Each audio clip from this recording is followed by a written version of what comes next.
প্রকৃতি কতটা সুন্দর, সেই প্রকৃতির কাছে যদি না যাওয়া যায় তার সেই সৌন্দর্য ঠিকঠাক উপভোগ করা যায় না। আজকে আমরা এমন একটি প্রকৃতির কাছে এসেছি যে প্রকৃতি দেখলে আপনিও নিশ্চয়ই মুগ্ধ হয়ে যাবেন। বন্ধুরা, আমরা আসছি কুষ্টিয়ার মিরপুর উপজেলার আমলা ইউনিয়নের বোরাপাড়া হাজী নজরুল ইসলাম কলেজের ঠিক পেছনে এবং বোরাপাড়া মাধ্যমিক বিদ্যালয় স্কুলের পিছনে বলা যায়।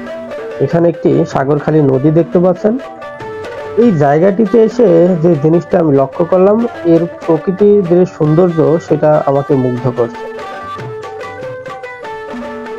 নদীটি দুটি আলাদা করেছে, দুটি পাড়, অর্থাৎ দুপাড়ের যে সৌন্দর্য এখানে আপনি আসলে নিশ্চয়ই মুগ্ধ হয়ে যাবেন।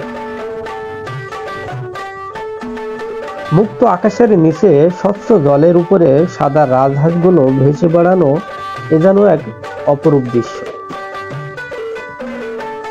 যে জায়গাটিতে দাঁড়িয়ে রয়েছে সেখানে রয়েছে সারি সারি আম গাছ। আর এত চমৎকার একটি জায়গাতে এই রাজহাঁসের খেলা দেখার যে নান্দনিক উপভোগ করার মতন দৃশ্য, সেটা আসলে বলে বোঝানো যাবে না। চলুন একটু সামনের দিকে যাওয়া যাক। আমরা ধীরে ধীরে হেঁটে যাচ্ছি সারিবদ্ধ আম গাছের মধ্য দিয়ে। ওই তো সামনে রয়েছে হাজী নুরুল ইসলাম কলেজ। তবে কলেজের ভিডিওটি আমরা ইতিপূর্বে আপলোড করেছি, যদি দেখার ইচ্ছা হয় তাহলে দেখে নিতে পারেন আমার গ্রামীণ ফোকাস ফেসবুক পেজে থেকে। তবে কলেজের চারপাশে ঘুরতে যেন আমার অনেক ভালো লাগছে, কেননা নিরিবিলি শান্ত প্রকৃতির মধ্যে হেঁটে চলার অনুভূতি যেন অন্যরকম। আম গাছ, কাঁঠাল গাছের সারিবদ্ধ, এই যে দেখতে পাচ্ছেন কাঁঠাল গাছ, কি চমৎকার কাঁঠাল ধরেছে।